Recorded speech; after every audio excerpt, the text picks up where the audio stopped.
Dans nos sociétés, on a tendance à considérer le bonheur comme un but à atteindre.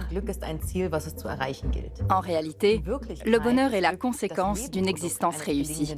Une des choses qui rend les plus malheureux les gens aujourd'hui, c'est la quête du bonheur en tant que tel. Il ne faut pas rechercher le bonheur, il faut rechercher des satisfactions dans les choses qui nous correspondent. On voit que de génération en génération, on est de plus en plus attiré par le bonheur immédiat. On réagit sans cesse à des stimuli extérieurs et on en devient complètement dépendant. L'ONU publie chaque année un rapport mondial sur le bonheur. Et le dernier en date aboutit à un constat morose, à savoir que nous n'avons jamais été aussi malheureux. Alors, comment faire pour retrouver le sourire? Est-ce qu'il existe une recette que suivraient tous les gens heureux? Et dans ce cas, combien de temps dure cette phase d'euphorie? Est-ce que le bonheur est simplement une question de prédisposition génétique? Ou est-ce plutôt comme un muscle qu'il faut entraîner en permanence? Dans cet épisode, nous allons aborder la question suivante. Quel est le rapport entre le bonheur et le temps?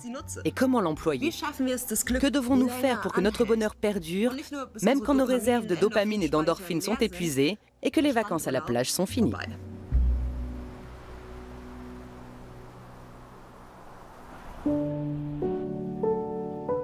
Je vais rencontrer deux personnes qui ont fait du rapport au temps la clé de leur bonheur, mais chacune de manière très différente.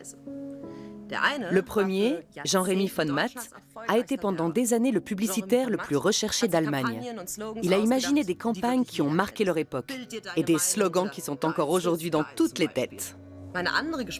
La deuxième s'appelle Catherine Rohrmann. Il y a 15 ans, elle a renoncé à notre conception moderne du temps. Elle a quitté son emploi dans une banque pour entrer au couvent où elle est devenue sœur Katharina.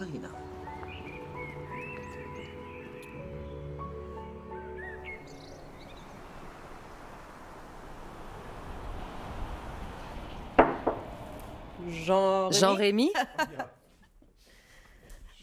Salut. Content de te voir. Moi aussi. Incroyable ta maison. Je te débarrasse? Merci.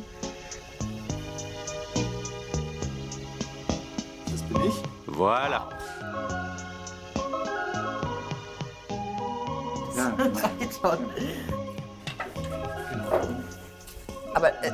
C'était un vrai camion? Oui, tout à fait. Je suis né en Belgique et j'y ai grandi jusqu'à mes 5 ans. Et pour moi, ce camion, c'était la baraque à frites.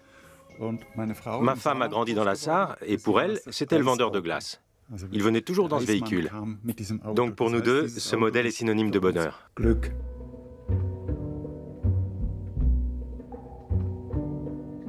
On dirait que vous aimez bien les horloges aussi.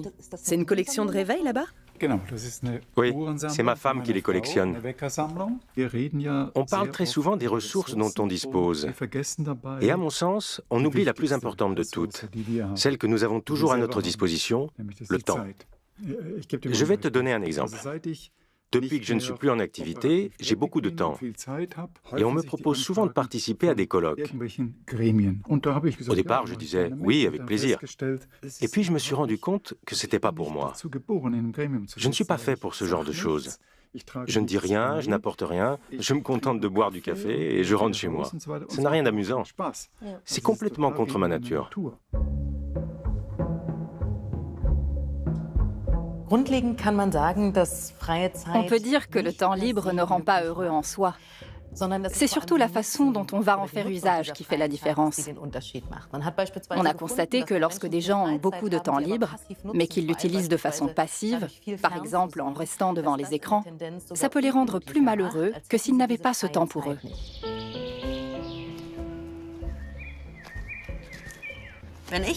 Quand je dis que je gère mon temps comme je veux, ça veut dire que je ne gère rien du tout. Et ce n'est pas par manque d'attention ou de conscience. C'est parce qu'en fait, il n'y a rien qui me permet de mesurer le temps qui passe.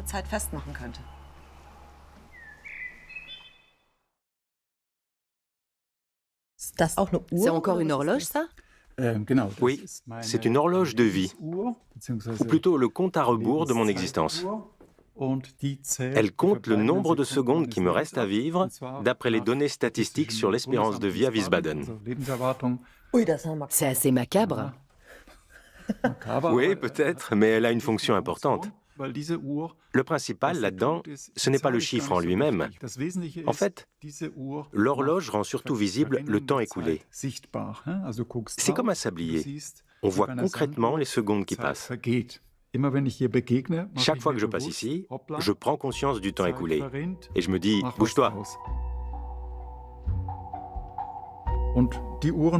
Aujourd'hui, je fabrique ces horloges sabliers. J'en fais pour des amis ou pour les gens que ça intéresse. Tu connais Vladimir Klitschko? Oui, je le connais.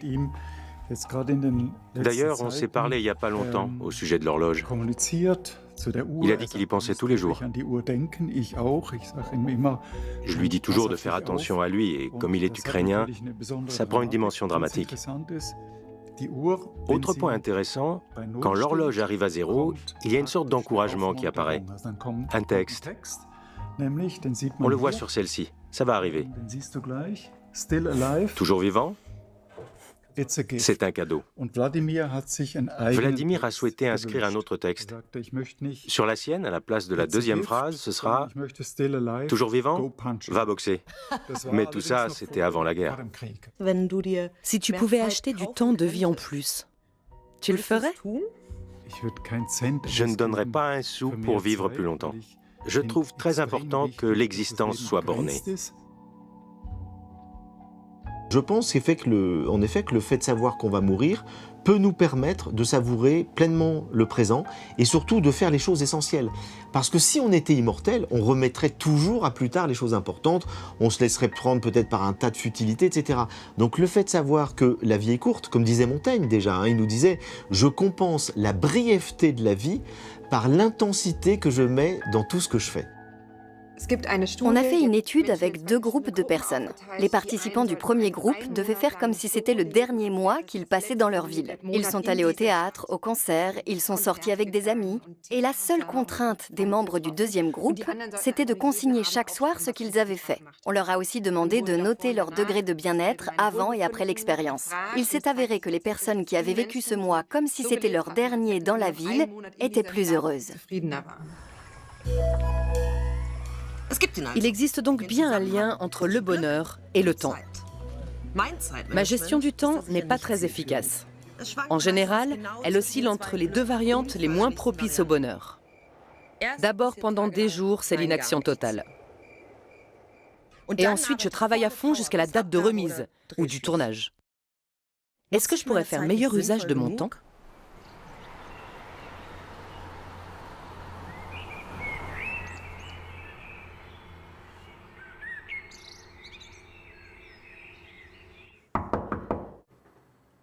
Ronia?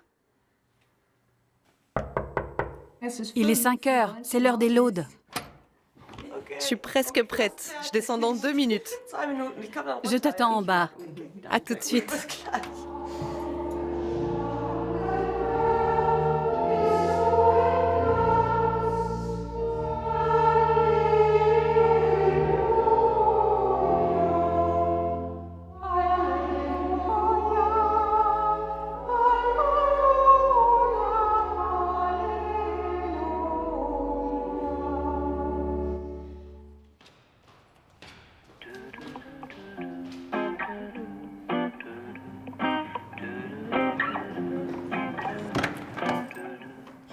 C'est ici que tu viens après le petit déjeuner?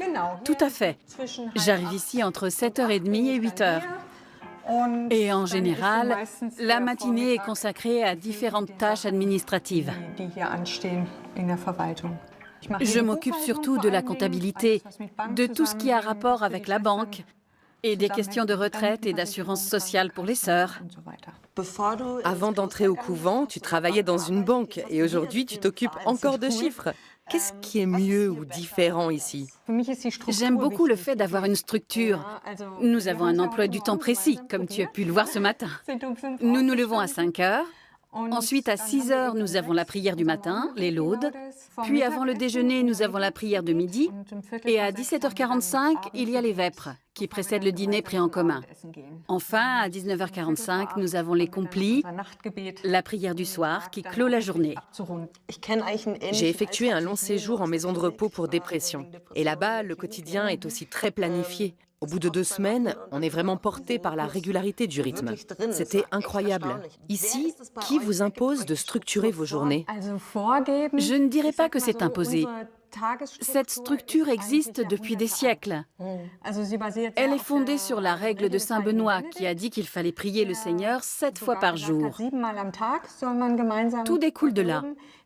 Finalement, c'est une solution très ancienne au problème de l'équilibre entre vie privée et professionnelle. Saint Benoît était en avance sur son temps. Et moi, ça me convient bien. Ça m'apporte de la stabilité, de la clarté.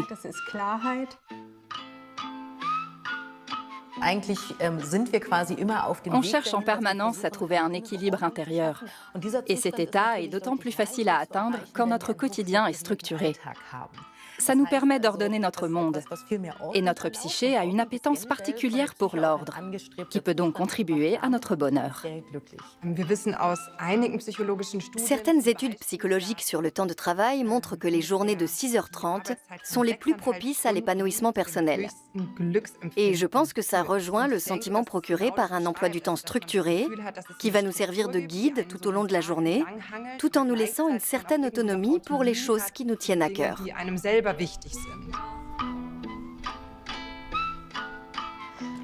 Avoue que tu es entrée au couvent pour son cadre enchanteur. Oui, d'ailleurs, c'est ce que mon père disait aussi.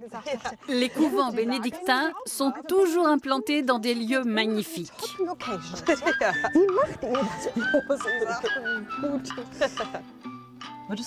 Tu dirais que tu es plus heureuse aujourd'hui qu'autrefois? Bon, j'ai des passages à vide, comme tout le monde, je crois. Quand on entre ici, dans la communauté, on vient avec tout ce qu'on porte en soi. La personne que j'étais n'est pas restée à la porte du couvent une fois l'habit enfilé. On ne se transforme pas en une coquille vide. Mais il y a un point très important, c'est la relation à Dieu. Et ce n'est pas abstrait. Je le rencontre dans mes échanges avec les autres sœurs, dans la prière, dans le chant, dans la nature aussi. Et le fait d'avoir le temps de cultiver cette relation est un cadeau.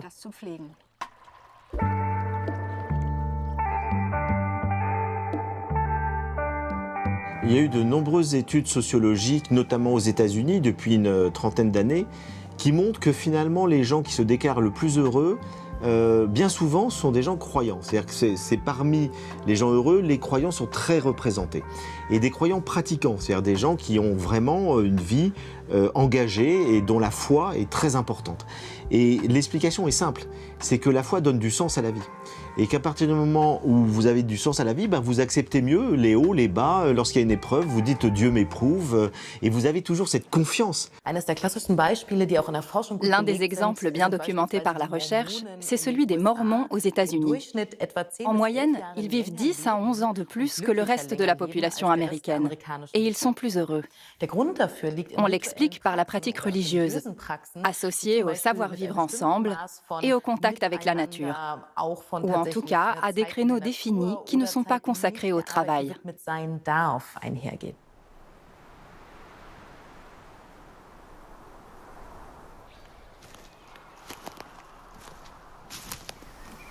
Le calme, l'air pur, un peu d'exercice, du soleil, ou une étude au piano et paf, 1 heure envolée. Il y a un terme pour désigner ça, le flux. Parfois, le temps passe effectivement très vite. On vit alors quasiment ces phénomènes psychologiques de flux. Le temps et l'espace sont pour ainsi dire absorbés et on est complètement happé dans l'activité en elle-même. Le philosophe Henri Bergson a parfaitement montré qu'il y avait un temps objectif, un temps subjectif. Et lorsque, effectivement, nous faisons des activités que nous aimons, lorsque nous sommes présents à ce que nous faisons, le temps s'envole. Et on pourrait dire que lorsqu'on est pleinement dans l'instant, c'est l'éternité. C'est-à-dire qu'on n'est plus conditionné par un temps linéaire qui passe, etc. On vit, on savoure pleinement dans l'instant présent. Et lorsqu'on vit ces moments-là, eh bien, c'est des moments de grand bonheur. Est-ce qu'il t'arrive d'avoir le sentiment que le temps s'arrête ou qu'il s'écoule exactement à la vitesse idéale? Merci. Je suis un peu particulier, parce que j'aime bien attendre. Par exemple, quand j'ai un rendez-vous annulé ou que la personne est en retard. Ce temps, c'est un véritable cadeau. Il m'est donné. Alors je reste assis, je réfléchis, et je n'ai pas le sentiment de devoir fonctionner pendant ce court instant. Je me dis que c'est du temps pour moi. Un bonus. Exactement. J'ai vu que tu avais un piano à queue là-bas. Est-ce que tu sais en jouer ou c'est juste pour la déco? Je n'en joue pas vraiment. Voilà l'histoire. Depuis l'enfance, je rêvais d'avoir un piano à queue. Comme ça, parce que je trouve que c'est un bel objet. Mes grands-parents en avaient un. Mais pendant longtemps, je n'ai pas eu de quoi m'en payer un. Ensuite, j'ai eu un peu d'argent, mais je n'avais pas assez de place. Et quand j'ai enfin pu en acheter un, ma femme a dit qu'avoir un piano à queue sans savoir jouer, c'était de mauvais goût. Mais à l'époque, je n'avais pas le temps d'apprendre à en jouer. Et puis plus tard, j'ai eu du temps. Alors j'ai appris à jouer un morceau. Tu vas devoir le prouver. Avec plaisir.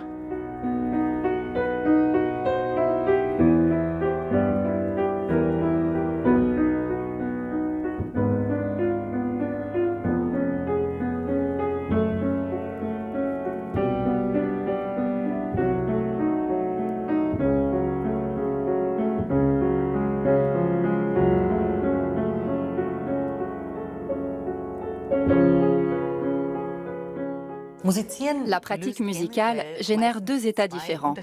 Le premier, c'est la notion de fluidité, le fait de se fondre dans une activité, ce qui procure un grand sentiment de bonheur. Mais la musique est aussi un médium qui permet d'accumuler énormément d'émotions positives en très peu de temps. Pour qui tu joues ce morceau, à part pour moi? Pour ma femme, exclusivement. Je l'ai inauguré pour son 50e anniversaire. Mais il m'arrive aussi de jouer dans les aéroports. Je l'ai fait à Paris et à Hambourg, par exemple. Toujours le même morceau. Toujours le même. Et si tu as du temps désormais, pourquoi ne pas en apprendre un autre? Un morceau suffit pour enthousiasmer les gens. Pas besoin d'un deuxième. On peut jouer comme ça pendant 7 minutes. Les gens se disent « Waouh, il joue bien du piano ». Et puis je referme le clavier et je m'en vais. C'est comment après ça? Tu fais mi bémol sol et ensuite tu recommences. Voilà.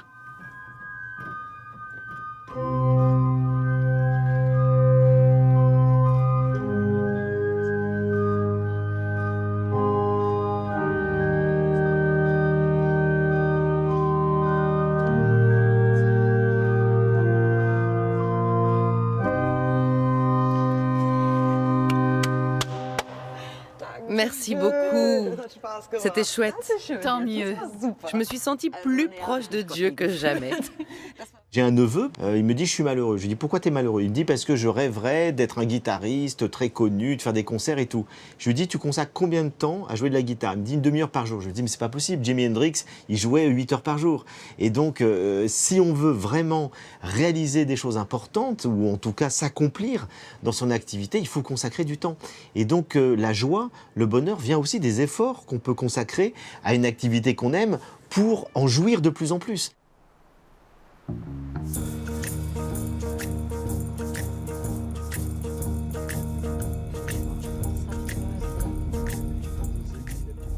C'est la voiture que tu conduis la plupart du temps? Non, je conduis 3 ou 4 voitures différentes par semaine. Parce que je n'en ai pas, je les loue. Tu préfères quel genre de voiture? J'aime mieux louer de petits modèles, parce que c'est un bain de jouvence. Dans une grosse voiture comme celle-ci, je me sens tout à coup plus âgé. J'ai l'impression d'avoir 70 ans. Mais quand je suis au volant d'un véhicule compact, c'est comme si j'avais 30 ans de moins. C'est simplement parce que ça me ramène plusieurs décennies en arrière. Ça me rappelle ma vie d'étudiant. On ne se sent pas pareil quand on conduit une petite voiture ou quand on pilote un paquebot comme ça. Ça génère un autre genre d'émotion. Jean-Rémy et moi, on se rejoint sur une question. Comment faire durer le bonheur? Est-ce qu'il y a une recette? Malheureusement, les êtres humains semblent peu doués pour prédire ce qui les rendra heureux dans la vie. Et plusieurs études l'ont démontré. L'une des plus connues a été menée sur des gagnants du loto. Quand on a eu 6 numéros à la loterie, on s'attend évidemment à nager dans le bonheur. Or, la recherche démontre qu'après environ 1 an, les gagnants atteignent à peu près le même degré de satisfaction qu'avant d'avoir tiré le gros lot. Cela signifie donc que si nous recherchons le bonheur en tant qu'état émotionnel, c'est quelque chose qui est très difficile à prédire ou à établir de manière permanente. Si on activait sans arrêt la zone du bonheur ou le circuit de récompense, ça voudrait dire que des activités essentielles ne seraient plus effectuées. Quand on implante des microélectrodes qui stimulent la libération de dopamine sur des rats ou des souris, les animaux oublient tout le reste. Ils ne mangent plus, ils ne boivent plus, ils n'ont plus de rapport sexuel. Si on n'interrompt pas l'expérience, ils se laissent mourir. Après toi. On monte? Et... La voilà.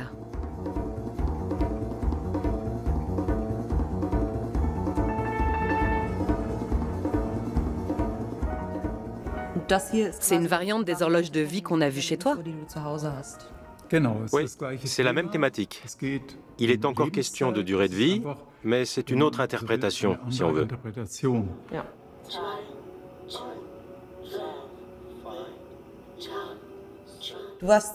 Tu as eu beaucoup de succès en tant que publicitaire. Maintenant, tu as du temps libre. Pourquoi tu te consacres à l'art? Il y avait quelque chose qui me stressait de plus en plus. C'était le fait que les produits d'une agence de publicité ont une durée de vie extrêmement courte. Je dis toujours que n'importe quel salon de tatouage donne naissance à quelque chose de plus durable et de plus créatif qu'une agence de publicité. Un tatouage va rester. Et pour quelqu'un qui est dans la création, sous la forme d'objets ou d'idées, c'est très séduisant de réaliser quelque chose qui lui survivra peut-être.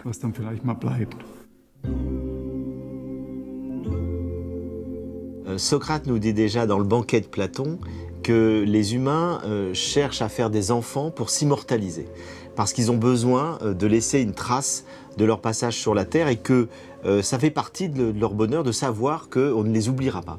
Et il nous dit qu'il y a 2 types de personnes qui n'ont pas besoin de le faire, ce sont les philosophes et les artistes, parce qu'ils s'immortalisent à travers leur œuvre.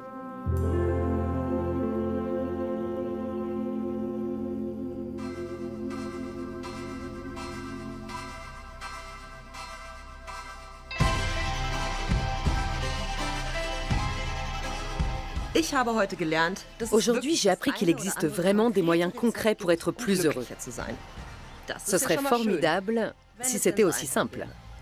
La prise de conscience, c'est seulement la moitié du chemin. J'en suis un parfait exemple. Et mes 2 grands témoins m'ont aussi montré qu'on pouvait interpréter ces recettes de façon très différente. Cette routine que vous menez ici a toujours été mon pire cauchemar, dès l'enfance. J'ai toujours été très rebelle et je n'aimais pas qu'on me dise où être et à quelle heure. Malheureusement, les adultes avaient raison parce qu'aujourd'hui, je n'ai absolument aucun cadre. Je me lève quand je veux, je fais mes trucs et pourtant je ne suis pas plus heureuse. Bien sûr, au couvent, la structure est extrêmement rigide et ce serait sans doute trop pour moi. Mais j'ai l'impression que le fait de prendre une décision majeure, comme la tienne, ça permet de laisser le champ libre pour vivre pleinement sa vie. Toi, tu as fait un choix assez radical, mais on n'est pas obligé d'aller aussi loin. Dans tous les cas, il faut de l'audace pour franchir le pas. Et c'est ce qui rend le bonheur hors de portée pour beaucoup de gens. Il me vient à l'esprit un fragment de poème qui m'a énormément aidé au moment de prendre cette décision. C'est de Paul Roth. Il dit en substance, tu ne peux pas passer ta vie entière à garder toutes les portes ouvertes. Parce que si tu restes devant, elles finiront par se fermer l'une après l'autre et tu n'en franchiras aucune.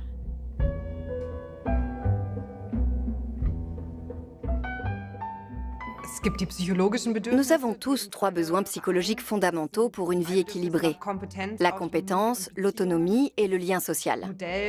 Ils s'articulent avec la représentation hiérarchisée de la pyramide de Maslow. En bas, il y a les besoins physiologiques et ils doivent être satisfaits pour qu'on puisse passer au palier supérieur qui permettent d'aboutir à la réalisation de soi, au degré suprême d'épanouissement et de bonheur. Il est clair que lorsqu'on se dit en permanence qu'on doit être heureux, c'est l'inverse qui se produit. Et on devient alors insatisfait, ou en tout cas nettement moins satisfait de sa vie. Dans nos sociétés, la notion du temps, et surtout de son accélération, est un facteur majeur de dépression et de frustration. Donc oui, le temps est bien un élément crucial dans la question du bonheur. Peggy nous dit « J'ai reconnu le bonheur au bruit qu'il a fait en partant ». C'est parce qu'il y a du malheur qu'on se dit « mais j'étais heureux ». Et donc le bonheur se conçoit que par rapport au malheur. C'est parce qu'on fait l'expérience de la tristesse qu'on peut savoir ce que c'est que la joie. C'est parce qu'on fait l'expérience du mal qu'on peut conscientiser ce que c'est que le bien.